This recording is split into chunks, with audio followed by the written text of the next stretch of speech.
Greg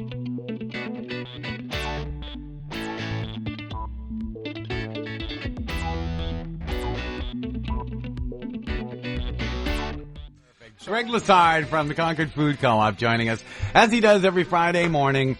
And yeah, we're talking about iron deficiency, which is a pretty, I think that's a fairly common thing. The first thing I would like our guests to do is say why iron deficiency. Why is that important? For listeners that don't understand, me for one, why is that important? Why is that something I should be paying attention to?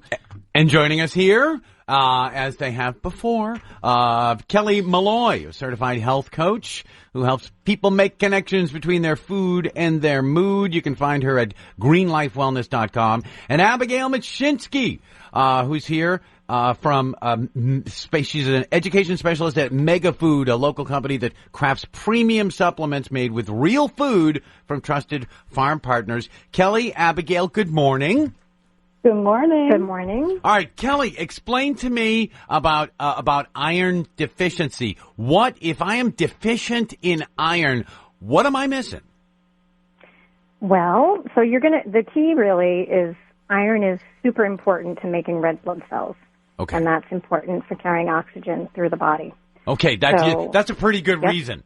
Mm-hmm. To keep. And a lot of people don't know the symptoms of low iron, so they don't even know that they have it.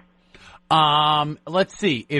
I'm just reaching into my brain right now. Do you bruise a lot?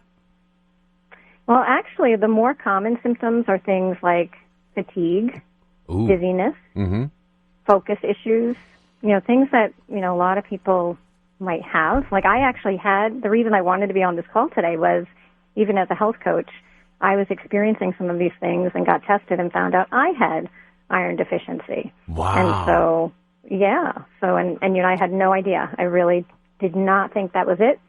Well, you don't think it's part of the wheelhouse. You're like, okay, I've been working a little extra hard. I'm fine. So I'm a little tired, but I'm a little more tired than usual. So you went and you had yourself tested. So Kelly, what was missing in your diet? Seems to me you would be looking at your diet and trying to keep it balanced and on track. So what did you miss? Well, so actually I'm vegan. Okay. And so it is actually easier to get iron from, some of those meat sources. So that's one of the things you want to look for is if you're a vegetarian or a vegan, you might want to get your levels checked now and then or just watch for the signs. And there's other symptoms too, but you might want to keep an eye on that. So for me, it meant, I had to beef up some of the vegan or vegetarian sources of iron. Okay. And, I do take a supplement now also. So. All right. And again, that could be a good thing for you, supplementing, especially if you don't have the obvious sources of food iron available in a vegan diet. Right, exactly. And then absorption, right? Because you need vitamin C to absorb the iron. So you also want to be making sure that you're getting enough vitamin C. Well, that's great. So what vegetables are available that could possibly give you iron? Well, so spinach is a big one. I think everybody knows, right? Sure, of course. So spinach, kale, collard, greens. Beans have iron. There are a lot of, plant foods that have iron. And again, it's just making sure that you're absorbing it, that you're having it with vitamin C and, that you're absorbing your nutrients in general, which I'm sure Abigail can talk to us a little bit about in terms of why supplements can often be helpful if people are having trouble absorbing, if they've got, gut issues going on, things like that. Kelly, you totally told my future because that's exactly what I was going to do is ask, let's move on to supplements. And Abigail, supplements can absolutely bring your iron levels back up to where they need to be. Oh, without a doubt. And the trickiest part when it comes to iron supplementation, though, is that it can be really, really harsh on the stomach. And so I think Greg alluded at the start of this as being, iron deficiency and low iron being a big prevalent problem. 1 in 10 women in the U.S. are at risk for low iron. And this is predominantly a female concern because we're talking about iron in blood. That's where it's really all stored. And men typically aren't losing iron or losing blood in the same way that women are when you consider menstruation. So it's actually pretty uncommon for men to be low in iron. It can definitely happen, and there's other risk factors like lots of exercise, being, we're talking like marathon runner type of exercise, not just, working out in the garage on the weekend. But typically women are the ones that require iron supplementation. And according to a study, 50% of women who've been told to supplement with iron discontinue it because they prefer the side effects of low iron to the side effects of the iron supplement. It can cause really bad stomach upset. It can cause constipation, which can be pretty unbearable for folks. So it sounds like a little scary of a solution when it comes to supplementation, but I'd be remiss if I didn't, of course, mention MegaFood. Good. Of course. And we have this amazing product called Blood Builder. It's actually, before I worked for the company, it was one of the products that really, really impressed me. We've been making it since 1982. Mm-hmm. And it's an iron supplement actually made with food. So to Kelly's point, you want to have it buffered with food, and you also want to make sure you're including vitamin C for absorption, which Blood Builder does contain. And, of course, you can get this product at the co-op. And we've had more testimonials about this product truly being life-saving and life-changing for women. And so we wanted to really verify and validate those testimonials that we've received. And so we conducted a study with the University of Maryland School of Medicine a couple of years ago. Oh, nice. Yeah, so it's pretty uncommon for supplements to undergo a clinical trial.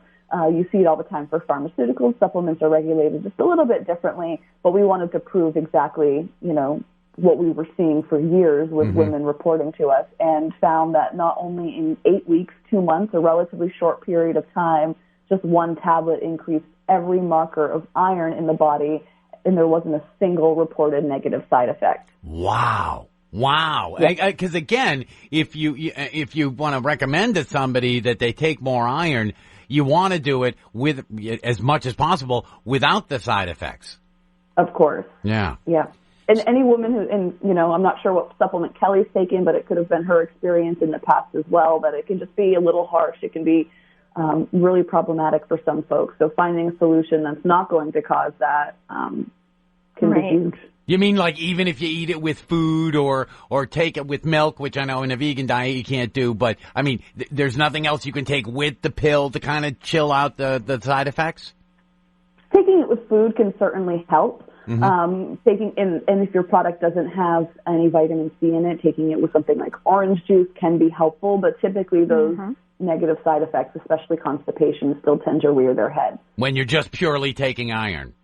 Yeah. Okay. Can you talk a little bit? Go ahead. Doctors tend to recommend a form called ferrous sulfate, which is one of the more well-tolerated forms, and they recommend usually a high amount. It's like a 325 milligram tablet. Our Blood Builder sounds really low potency. It only has 26 milligrams, but because it's delivered with food that we're getting, from local farmers, and vitamin C that's delivered with oranges, it's going to be incredibly effective, and then that's also why it's so gentle. Can you talk a little bit more about your absorption? You basically said that it would appear that meat-eating men don't seem to have a problem with iron deficiency, but then you brought up absorption. Can you talk a little bit more about that? Yeah, absolutely. So when you consume it from meat, and I too am on a plant-based diet, as is my husband, when you consume iron, meat products and get iron that way, it's a form called heme iron that the body doesn't have to convert and can really readily utilize. So that's actually the most bioavailable form. But if you get it from plant sources like leafy greens, like spinach, like beans, you do want to make sure that you're pairing that food with something rich in vitamin C. Red peppers is a great example. Oh, nice. And think about some of those traditional, we think of beans as being rich in iron. Think of some of those traditional recipes in certain cultures. You see them mixed with peppers quite often, and I'm thinking in Mexican culture, beans and peppers are really common to see together. Right. And there's some wisdom in that because they're going to enhance the utilization of that mineral of iron in that product. So if you're looking to get it from food, like Kelly mentioned, just look to pair it with a source of vitamin C, which fortunately is really easy to get in fresh fruits and vegetables. Right. Okay, so again, but if you don't know some of this stuff, Kelly, you really need to kind of reach out and learn a little bit more about it, especially if you're suffering from low iron. Yeah, and a lot of women will suffer, and they'll just turn to, drinking more coffee or doing other things to try to improve. And, some of the symptoms are scary. Like you can even have chest pain from iron deficiency. And so, and irregular heartbeat, those are some of the other symptoms that some people can have. So it can be really frightening. Yeah, I was going to say, like in my case, that's scary. That's a scary thing. Yeah. So I think it is important to make sure that you're being followed, that you're, getting some testing done regularly and just keep an eye on things like your iron levels. Right. And I'm sure that it doesn't sound like iron doesn't sound like a number you normally get from an annual physical with your doctor, unless you ask for it. Is that true? Yeah, I don't know because I actually go to a functional medicine doctor, so they're big on testing, which I love. That's great, which is great. Yeah, well, because that's how you know. Right. That's how you know where you're at and where you need to go. And Kelly, you went over the symptoms pretty quickly. Can you go over those again? Sure. I wanted to write a few of those down. I'm just going to throw out some out of the top of my head. So these won't be all of them, but, like I had, my biggest one was the dizziness and the fatigue. Oh. And, those were the most concerning to me. But focus issues, irregular heartbeat, cold hands and feet, chest pain is actually one of them. And I think even pica, which is cravings for like weird things like craving ice, craving dirt. Yes, I know. Yeah, I was going to. Dirt is the first thing I thought of when you said pica. Yeah. It's like, okay. I guess if you're at the beach and you start eating the sand, there's probably an issue going on. Yeah. Right. Yeah. All right. And there's also a concern about when you're low in iron, when you're low in any minerals, your body actually will tend to hang on to other like metals. So you can have, and I forget what it is for iron, Abigail might know, but, there are certain things that if you're low in those minerals, your body will hold on to lead or it'll hold on to aluminum as sort of a not so good replacement. Right. Okay, so kind of trying to pull something from something to get the iron back up. Exactly. Right. Yeah. Ooh. And I'd love to touch back on testing if we could, because it is really important. There's a lot of nutrients that we'll talk about, like vitamin C and the B vitamins that are considered water soluble, and that means they dissolve in water, the body uses what it needs, and it expels the rest through urine, and you're not going to have a risk of overdose. But iron is something that you actually can get too much of. There's definitely such a thing as too much of a good thing when it comes to iron. So this is one of those nutrients that we do want to make sure we're testing for, and we're not taking it if we don't need it. And that's why we typically recommend that men don't supplement with iron unless they're, being monitored for that. Mm-hmm. So I think my husband personally is a great example. He's an athlete. He runs marathons. He's plant-based. So he has a lot of those risk factors, and he has to supplement with a low dose of iron to make sure he's getting enough of that. And the other big risk factor for folks is blood donation, because male or female, you're donating blood, you're losing iron. So the American Red Cross actually recommends that if you donated blood recently, that you consider an iron supplementation for about 60 days afterwards so that you can replenish your iron stores as well. Okay, but you should follow recommendations rather than automatically, especially if you're a guy, going to get like vitamins that the plus iron or getting the B12 plus iron. Exactly. Yeah, and you'll find most men's multivitamins out there actually don't contain iron for that reason. All right. That's good. Right. That's good. But you will see it for women's vitamins. Absolutely. Yeah. Okay. And maybe, Abigail, you can talk a little bit about women's age, right? So I'm over 50 now, and I never paid attention when you would see, like, women's formula for over 40, or, I never really paid attention to why there was a difference. But iron is one of those key things that we actually need less of when we get older. Obviously you're deficient, you'll need that. But, yeah, if you can chat a little bit about that, that might be helpful, too. Yeah, I'd love to. That's one of the biggest differences you see between women's multivitamins when there's age ranges. And we get that question a lot at MegaFood. What's the difference between you're under 40 and you're over 40? And it really truly comes down to menstruation and that cycle and the body's natural rhythms. Mm-hmm. So if women are looking to take a multivitamin, they're in their reproductive years, they have regular menstruation, a woman's One Daily typically will have the most amount of iron compared to some of the other age brackets. As we enter the over 40 age range, many women are starting to enter perimenopause, so cycles may become less regular, they may slow down, bleeding may become lighter, and so you'll see less iron in those products, but still some. And then typically when we craft an over 55 formulation, women tend to be in their menopausal years, meaning no menstruation, no iron loss, and so their iron needs, become greatly diminished, and they can typically get everything they need through a healthy diet. Okay. Wow. Lots to consider here. We will talk more about it. We're chatting with the Concord Food Co-op, talking about iron deficiency today. And Good Morning New Hampshire coming up in just moments on 107.7 The Pulse.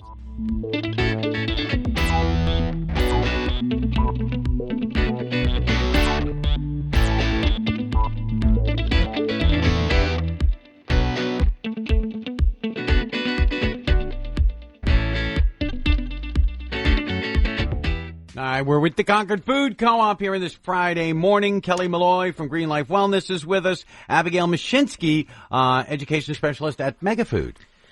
I wanted to, on the way in this morning, I was looking at the end cap was being changed out at the co-op, and they're putting up the pumpkin meat for pumpkin pies. And I just wanted to remind listeners that get your stuff for your Thanksgiving early. A lot of people are already pre-buying and believing that COVID is going to impact supplies again. So I would encourage you to start your Thanksgiving buying now every time you're at the grocery store. So that you're not missing the essentials.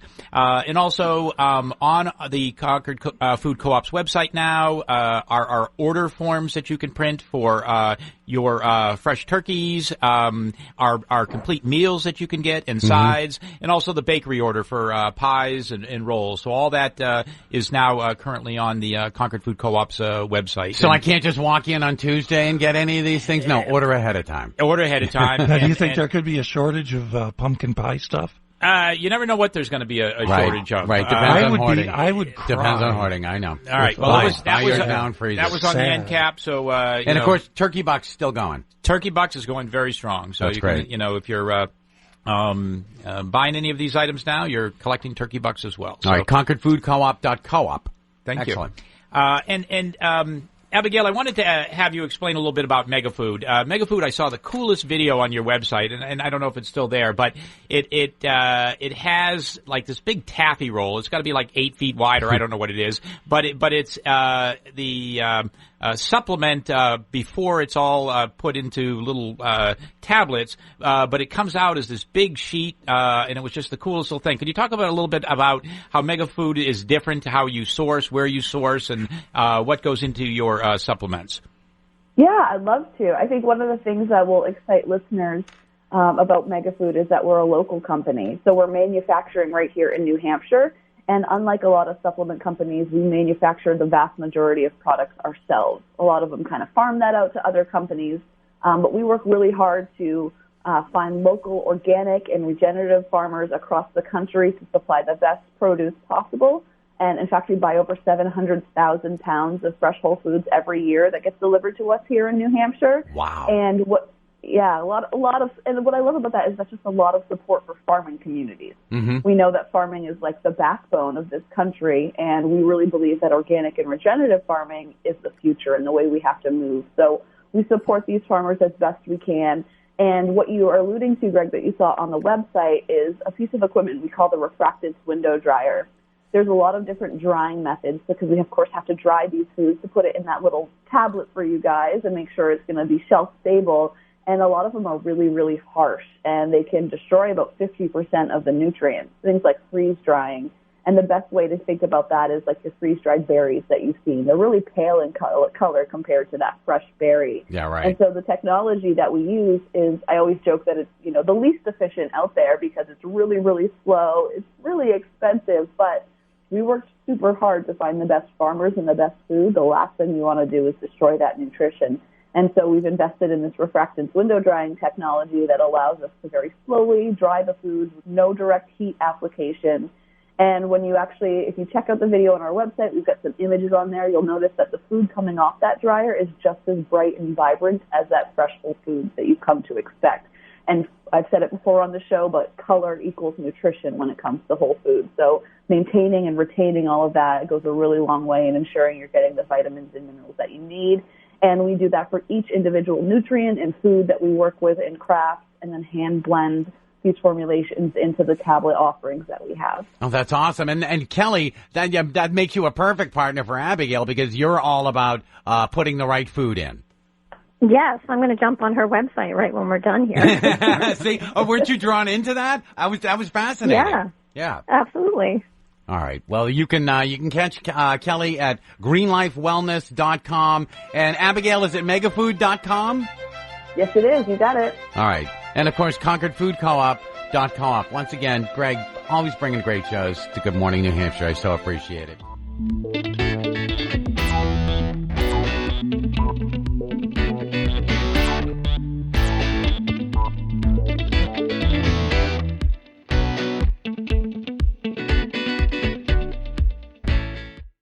If you're in the mood for real food, it's Concord Food Co-op.